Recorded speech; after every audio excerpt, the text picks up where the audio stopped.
Ah oui, merci. Na bana mboka surtout besoin partout autant la biso déjà na tindika balobi tozana pona ko informer bino to ya marbano surtout Yannick Topeka atika ka invité nae à l'aise à lobanyo surtout atokata kate bomona ka bata IDPS balekaka INC balekaka opposition surtout tout balekaka donc plateau na nga micro na nga na kopimela mutu te na kokata mutu te aloba invité na faut azala à l'aise tozana mwana mboka ale bolonzwa o alinga ko mingi kaza proche ya Martin Fayulu to ko na masoleta limo ka pe marche ya lobby.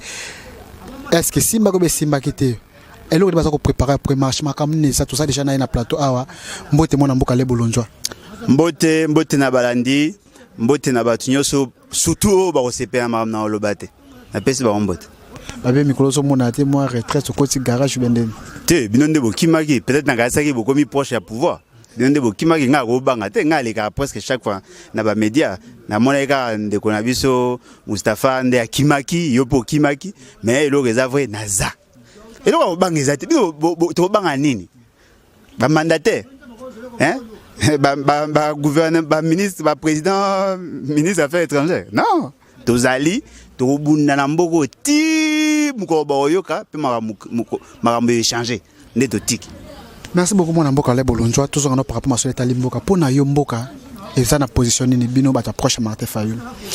Bon to ba non mama Félix Tshisekedi pour ça sali la déclaration na discours na Bolandi discours Holandi puis en plus entretien na ba confrère à France 24 na RFI mais Bolanda bosaka chronologie de fait vous allez vous rendre compte que monsieur Félix Tshisekedi a lobé belé na makambo bino banda ko bisa bino banda chatembe abi ke pays ezali anormal ngam na lobby te zaye mta lobby abengi saki pe d'abord ba pasteur ba oto benga ba balam po ya koma balaki abengi saki ba pasteur na kati ya stade basambela ba chasser esprit de mort mais yé moko ba chasser le ténèbre yé moko bengi esprit de mort moni pona mamba ya football ba tu ba comprendre que monsieur Félix Tshisekedi a mis biso na mboka basala ki prière pona mamba football basala prière pona réconciliation ya biso ya peuple congolais président sala déclarer non mais sala réconciliation avec Dieu.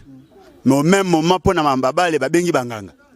Nous avons content avec bloc à marque. Il y a un moment où il y a un Fati Yombo. Donc, il y a un tambo na kati na ye et comme il toucher ba information, ba institution. Na yebi sarabino bandakala, mbala bonne ko chakate. Siko bo comprendre le moko. Fati kungunya. Toza maladie moko eza na Kinshasa, ils ont dérangé.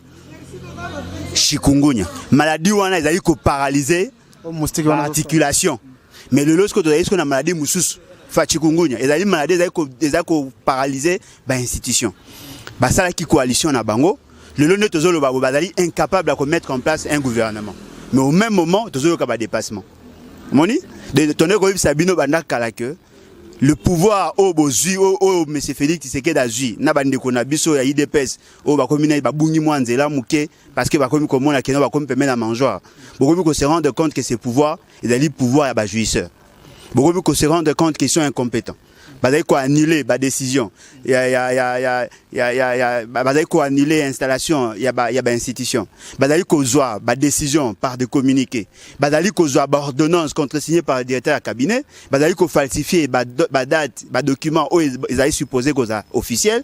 Et aujourd'hui on se rend compte que monsieur Félix Tshisekedi na ndenge na ya nyamu ya mbinga otambusa mboka a maîtriser sur le mode. Yé moka lobby. Tout est dans un état anormal. C'est-à-dire que tout est dans un état normal, autrement. C'est lui qui l'a dit. Et puis au-delà de ça, tu vas se rendre compte le lot que M. Félix Tshisekedi dans le lengo ya zo me la biso, il a eu le col à un médecin. Oh, assis sa classe T, peut si nzoto ya mutu. À ça la diagnostic, à ça le diagnostic à ma B, à proposer thérapie à ma B. Bozala suki mutu na kokufa soki bolingi mboka oyo kufa te ngonga yango bosunga monsieur Félix Tshisekedi a démissionné pour soka a démissionné te 5 ans oyo koza pire koleka ya Kabila parce que Kabila zaka yenda zaka mokonzi mais le zali Félix Tshisekedi allait signer ba ordonnance mais mutu muso allait ko décider na kingakati to yebisaka bino situation na bochaka biso tembe mais le bokomi komona que ce sont des réalités. Mais heureusement que le gouvernement a pris la déclaration président avec une négociation, comme presque même le ministère de la souveraineté va retoucher ta surtout. Non, mais on va faire voir Bino. Ça a été négocié. Mais c'est Félix Tshisekedi a un pénal pouvoir, il y a aucun négociation Batou na poste wana au sein de la majorité présidentielle. Il a dit effectivement qu'il y a une négociation. Ce qui va lobby par rapport d'abord à nombre.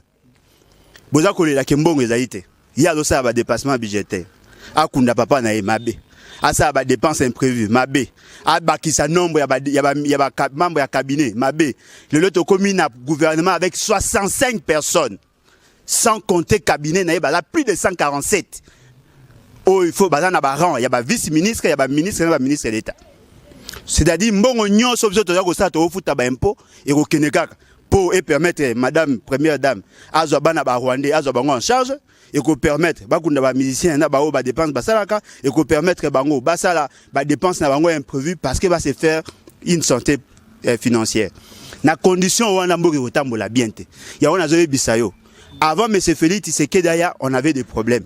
Mais le lot au-delà du problème, tu as un liboso, tu as un président de la République où il a la photocopie à pouvoir, puis il a posé des actes contre le peuple. Mais qu'est-ce qu'on imagine le problème? Nous sommes dans une situation grave. Mais tu vas dire même un sentiment. Au moins, tu vas commenter la émission Nabino. Il a plus de militants, il a plus de bateaux qui ont intention moussous. Il a plus de bateaux qui ont temps pour réfléchir. Aujourd'hui, tu vois que le bakembo qui est tambola bien. Bokolo banabiso ebonga batiki la étant. Si moi eza muke pona ko kitse ekolo ya masangu. Si moi eza muke, moi je fais l'économie. Tu sais comment jouer sur le paramètre pour faire en sorte que le prix est baissé. Mais il faut gouverner. Non mais gouvernement bongo siko ko bimisa mbongo ya bimisi pona otina mwasi na Rwanda ko za charge. Et azela ki gouvernement, tant on va sali ba sotu mouton, ba zali ba gouvernement, tant on va dépenser plus de 5 millions de dollars à matin, ba zali gouvernement. Non. Ba ko sabinote, il y a un gouvernement. Mais c'est qui ba zali gouvernement, c'est lui qui engage. Tant qu'on va signer qui va ordonnance, il y a nommé membre, il y a conseil d'administration, il y a comité de gestion à l'entreprise, qui a contre-signé. N'est-ce pas un premier ministre? Bon, c'est le gouvernement. À Kouti, Ekolo à Massango Zagi, à Foufou Zagi, 750. Le Tokom n'a mis 200. À Kouti, Massango Zagi, 850. Le Komi n'a mis 500. Au moins, Bissanga, il faut prier Kita, il faut donner le gouvernement. Bon, pour la Nini, pour Yazo Ambon, le gouvernement. Moi, par rapport à la déclaration chef de l'État à propos de pardon, alors que non, le 30 juin, 59e anniversaire, il y a l'indépendance, surtout les Kango, la méditation. Mais quand on approche à Fayoulou, M. Lamouka, c'est décidé que le jour où on est à la marche, un peu, qu'on ait craché sur la mémoire, il y a déclaré l'indépendance, ou pour nous côté Lamouka. Non, mais papa Langaï, méditation, c'est une bonne chose. Alors, bandé qui est prêt à organiser l'activité. Parce qu'en principe, ceux qui président à Liboso au côté, ils vont faire l'appel de troupes. Parce que dans tout va rendre hommage parce que à Liboso a comme président. Ceux qui ont opté pour la méditation, c'est parce que c'est tout simplement parce qu'il y avait des organisations. Mais là, il faut reconnaître quel est l'élément qui fait de 30 juin, qui donne au 30 juin un caractère sacré. C'est tout simplement parce que le 30 juin, il a le jour où il bon sommi, où il indépendance. Il y a un bengi le 30 juin. Ce qui sous-entend, il a le jour où il faut payer sa sa valeur, na batata ya indépendance. Mais au même moment, qu'on fêtait l'indépendance, il y a un semi-dictateur où il y a un Bokonzi. Où il y a un Au contraire, il y a un marché. Pour réaffirmer notre volonté d'être un peuple souverain. Parce que c'est au moni, la souveraineté à peuple. D'après l'esprit de la Constitution, dans l'article 5, le peuple ne moutou a pesaka Bokonzi. Mais Bokonzi a Bokonzi a peuple. Bokonzi a Bokonzi a Kingakat. Ce qui sous-entend, le peuple devait manifester pendant que c'est que ça mili moya bao nyon so bakufa l'indépendance, ko ebisa bango que tozo lipanda solo, mais lelo mondele a longwe to komi na mutu mwindu. C'est-à-dire le bezaki bato baneko beta biso film bazaki batu mindu ba mindele mais le loto komina un colon ya mutu mwindu mutu azali kolinga ko brimer biso azali na posa ko réduire notre liberté. Alors le kola bato babundaka pour la liberté, le lot il faut to réaffirmer ango biso beto bunda pour la liberté afin que to réaffirmer et plutôt confirmer notre volonté. Il y a indépendance. Alors, mais tout le monde peut marcher, on peut y a Martin Fayoulou le qui s'imite Moïse Katumbi quand on a la Coupe d'Afrique en Égypte, quand Jean Pierre Bemba qui game na makama papa na côté moi mais comme s'imite ban pêcher qui a bima bani. Non mais là ça est vrai, zali que osako confirmer là na lekoloba. Mais c'est Jean Pierre Bemba akei na game na kuna asali marche na ye. Bandeko musu basali marche na est na ba kwenso tout bato la muka bazali. Na Kinshasa ba ngi basala marche non. Mais c'est Yumbi a décidé, bah tu vas marcher. Ce qui veut dire il faut tout bunda pour que tout comme réellement l'état pas pour décision dans le banc que non ya za ko appuyer par des gars où pour les canards Jean-Pierre Bemba. Non mais allez Sony. Le 30 juin 2015 et 2005, moi j'ai été arrêté pour tout ça qui me beko ya Kondo et Etienne Tshisekedi. Le 30 juin 2005, to marchaki pour na kolobake la transition et bonga si là. Moi j'ai été arrêté le 30 juin 2005. Moi j'ai été arrêté na boulevard, ba me mangaiti na côté à Demiap, côté à Kintambo magasin et Kintambo côté à école Euro. Le 30 juin. Ça crée un commis pour ya commis na bokonzi. Et ni bongi boy sabisoni. Le quoi monsieur Félix Tshisekedi a commis président, to kanga maboko, to de la eti mukwa aussi ça kokoma na mbongo, après totalement effectivement, il y a un président. A bongi simbo kambo ke bongi, masango ekiti, mafuta ekiti, biloko ekiti na wenze, to kanga maboko pour ya commis président. Non. Babunda pendant 37 ans ndenge balobaka. Mais biso to bunisi bango 5 mois pa ba komi kolela. Bokolela na ebisi bokolela lisusu makasi. To ko salaka toujours ba marche ti mukolombo ko changer. Bon mboko changer et loka liboso to longwana monsieur Félix Tshisekedi. Et loka mi balé to cha gouvernement institution sérieuse o ba ko prendre en charge les réalités réelles ya pays. Olingi to keneka na ba transformation ma belé ka pona ma pona monsieur Salama. To za na posa transition té. To na posa monsieur Félix Tshisekedi a démissionné. Voilà na posa transition. La condition a déjà tranché. Il doit démissionner. Ceux qui besoin poser un président protocolaire, Binokak. Mais ceux qui besoin poser un changement, on doit commencer par là. Moi, il va y avoir ça la confusion. Tant qu'on va la vérité des urnes. Comment un chrétien va avoir un mot vérité? N'est-ce pas qu'on va passer la bino, va imposer bino mabo comme boli vérité. Vous voulez rester dans le mensonge. Le père du mensonge est Nani, Satan. Oh, à la vérité, il y a une soutenir la vérité des urnes. Moutou est capable de soutenir des marches, il ne connaît pas la réalité du pays. Il faut commencer par résoudre la crise de la légitimité. Moutou est à Ponamaki, il y a proclamé élu. Mais ce qui est allé que Moutou Moussou, Kabila Faye n'a quoi un grand électeur a voté Moutou Moko, Moutou a eu plus de 2 millions de voix ou 3 millions de voix au-delà où Yazaki Nango. Et vous voulez que tu supportes et pendant 5 ans, dans 6 mois, dépassement budgétaire. Va prévoir 2 milliards 300 millions de dollars, 2 milliards 300 millions de francs congolais pour le fonctionnement à la présidence, tu as commis au-delà de 9 milliards. Dans 6 mois. Mais quand on imagine, sur 2 milliards 300 millions, il y a commis dans 6 millions dans 6 mois. Il y avait un contrat. Il y avait un contrat. Oh, M. Kabila suspendaki au regard de l'étude de Bongaï Bassala. Au pont route rail. Parce qu'il est en contact, en relation avec Bolloré, il accepte. Ça peut avoir une incidence sur l'économie de Mboka. Oh non, on va faire ça, ça va relier. Ça va relier, c'est vrai. Est-ce que vous avez mené des études? L'impact Nango sur l'économie de non. C'est qu'on confirme que le projet de moto continuité. Non, ce moto va copie quand il y a un avion. Il y a un avion de la République. Il y a bien sûr. Bien sûr. Bon, il y a un avion à l'État. À voyager toujours un avion privé. À part peut-être voyager 2 fois dans Congo Airways. Balouak avion. Et vous savez, vous connaissez le prix? 10 000 $ par heure. Il y a location. Bon, comme on est dans un dépassement. Mouto a gagné mes élites. Balobi que moi un avion en tête parce qu'il y a déjà consommé ming. Mais il y a ceux qui vont louer un avion 10 000 $ par heure. De marcher par sa main de gré à gré. Vous soumissionnez tes moutoumoko car à un cabinet, à un cop naé, à une compagnie mon avion va signer, tu vous as 10 000 $, ce qui veut dire 240 000 $ par jour. Bon, ça n'a pas de temps madame. Au moins les bateaux va soutenir. Monsieur Félix Tshisekedi n'a pouvoir na Sony wana. Il a dit tout simplement bateau bazan un effort, il y a autant de documenter. Allez lire les rapports, il y a budget, ministère à budget. Allez lire les rapports, il y a banque centrale. Le pays est en train d'être pillé. Comment vous avez un sentiment au détriment? Qui vous dit que parce qu'il y a un docteur, un docteur à Malonga? Qui vous dit que parce qu'il y a un Laurent, il va gérer mieux que les autres? Non. Le cabinet n'a pas fait de nani. Moutou a un cabinet. Kamere. Alinga mbongo ko imaginer. Copignon so ya mbongo zo le gaga kuna. Ba chuki a défaité. Et l'État a dépensé plus de 900 millions de $.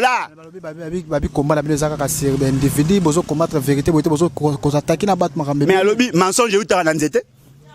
Au s'attaquer à mensonge. Au toucher à Moutout. Tant na biso ma dépassement ngam na lobby, ministère ya budget. Plus de 9 milliards de francs congolais on va dépenser en moins de 6 mois. Car on a fonctionnement il y a la présidence de la République. Bah ça lui commande il y a plus de 147 jeeps. Yo moni ngote ndambo yete. Mais priorité zanini. Mbappé ça peut jouer quelque chose. Non mais qu'on peut ça jouer pour mais ça te joueur après cette OPC. Mais dans le lobby est-ce que l'autre a la priorité il y a ressombé ba conseiller à président de la République ba jeep. Na ngongo masango za ko kitaboko ça ta bobongisa ta banzela obokosaki na document na bino ko bobongisa banzela po masango kita bobongisi te. Bozi ko ça so ba obobenga ba so mouton awa. C'était programmé. Ce que ça qui Jean pone silité. Parce que le tozali déjà na 6 mois autoconsommé. Maintenant 6 mois autoconsommé on a sorti mouton ta moko oyo mone silé zali. Ya pompage ici. Et si lui wapi. Ça na chantier. Non mais si lui wapi, so urgence ngo za kinini. Urgence obi urgence quand on parle d'urgence en économie. Urgence c'est ça qui 100 jours après 100 jours. Papa ko côté la bokonziaso nyote. Ba ki ma mnyo surtout ba ça na 100 jours. Yebisanga o déjà ba bandaki na 100 jours et sili. Et là on y ba sili ici. Ba ko yebisa bino non totongi ba école ba hôpital na ba camp. Quand ko ezaka camp moko. Botongi wa ba so réflexionner surtout ma bani. Et alors mais moi je te donne l'information. Tanga document na bango. Balobaki bako réhabiliter 139 écoles. Bako équiper na ba école mususu. Balobaki bako réhabiliter plus de 120 hôpitaux. Maman yemo ba réhabiliter. Et là on y basali. Balobaki na so bako sala plus de 2200 km en nzela. Kolongo ya potopoto na nzela ba mboka na. Oyoki sa na ba province ba bani misala. Balobaki na biso bako sala ba mini barrage basali. Baba na biso bako tonga 2 points ya minene batongi. Baba na biso bako tonga 7 points ya moyen batongi. 20 points ya mikie basali. Yo moni basali lo mibale obeti maboko basali. Mais mbongo ebime oyebi. Na document na bango ba rubrique ba tchaki ba montant. Basali dans 304 millions de dollars. Sans compter qu'il y a d'autres programmes na kati na bango. O ba évaluer qui t'es estimé déjà à plus de 150 000 dollars. Mais bah comme il y a 900 millions de dollars dépensés en 6 mois. Yozo mona ba clôture ba sali. Mais les hommes mona mboka le bolonja boza kokoloba pona mona mboka président Félix Tshisekedi boza koloba vraiment surtout mais ceux qui peut marter faire ceux qui pouvoir kutaka la même difficulté au ndeko Félix Tshisekedi za nango coincé majorité ça bata FCC makambe belé. Papa na ngai. O ezo sa masiko sa na cadre de majorité te. Ba détournement ezo sa mais ça na cadre de majorité te. Ezali mutu ye moko ndaza ko confondre les bokonzi à l'état na oya zali ko ça. Bokanza te na cadre ya majorité. La majorité ezali na gouvernement à mettre en place pour voir que majorité. Et d'ailleurs, pourquoi bazu majorité? Mais c'est tout simplement parce que bino bokosiona qui tricherie. Ceux qui n'ont pas ko publier, ceux qui monsieur Félix Tshisekedi aboya ka arrangement na Kabila. Ku konsona ngaka banga. C'est ngaka banga ko publier. Mais le quoi bino bo cautionner tricherie ba bien le quoi ça ndimi tozi déjà une partie à opposition to keneka atina suka yo mona wapi mutake ko kotsa recours na cour constitutionnelle apporter plainte contre mutumoko ba sambi na ye na suka oleke ba sanctionner muto ba sambaki na ye ba sanctionner mutu mususu na petit exemple ya ntingi akendaki na procès akomaki na cour constitutionnelle mais il a été sanctionné. Il y a Bimina à 18 000 et quelques voix. Il y a Longwe, Moutabimaki à 3 000 et quelques voix. On va porter plainte contre Mouta qui a 5 000 voix. Mouta 5 000 voix. On l'a remplacé Mouta 3 000, a remplacé Mouta 18 000. Mais M. Félix Tshisekedi Yemora Lobiango a reproché la Cour constitutionnelle. Ce qui veut dire qu'il y a un problème. La Cour constitutionnelle est allée sommité en matière de droit.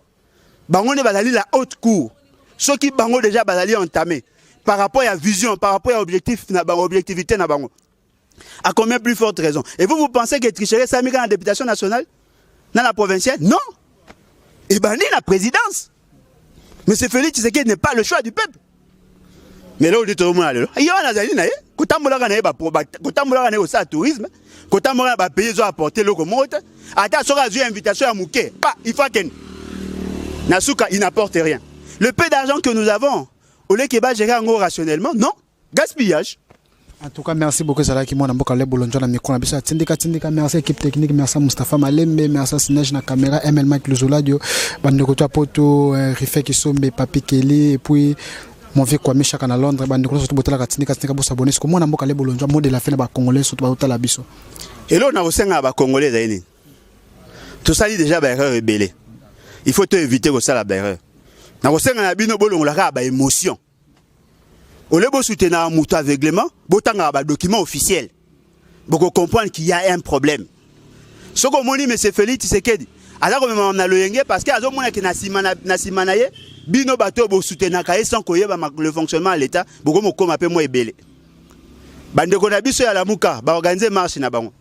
Ezali ki na intention ya ko lancer message que la Cour constitutionnelle a ça musala bien. Mouto ya tambwisaka mwana mouto atambwisaka biso le 5 le 30 juin 2005, yé le loyaye abetatini babeta bat masas. Batu bazoki, batu bakufi. Tout ça pourquoi? Parce que à mon le quoi ya zui bokonzi, bitumbanyo so bali oh ya salaka o tatana salaka abwaki na mai. Bongo boy bisabiso le quoi bino bosaka 37 ans lutte à opposition sili. OK. Bino bosala opposition, biso tozaka si pouvoir. Po tozo mona makambo ezota mwana loyenge. Na kosenga pe na bandeko na biso ya lamuka. Bosangana. Po makanisi na bino pe tozo comprendre ngo bien te. Okomona mese Moïse Katumbi, ayena ba cop na ya ba affaire, abosani makambo ya peuple, akomuta ba cop na. Asali la déclaration, Félix Tshisekedi a décevoir a ini sous sa zone. Boko yamba na sima a retrahir sous. To na posa bosa la politique pour l'intérêt du peuple. Boza komona Kinshasa, mais n'arrière pays pas c'est dans ma casse collègue. Ah bozo zanga courant. Boza na ba délestage, na mboka kuna courant zaite. Ah boza na problème ya qualité ya kisi kuna kisi kute zaite. Ah boza na possibilité Ola Thompson mais mboka msu nzale zali. To bunda mboko échanger. Pour échanger, faut to za ba konzi ya malamu na esprit ya constitution. Oya azali élu, azala proclamé élu pour le mieux-être à tous. Merci beaucoup. Merci beaucoup. C'est là qu'il décolle Bolonjo na tindeka bossa bonne toujours na tikibino mbala sima. Ciao.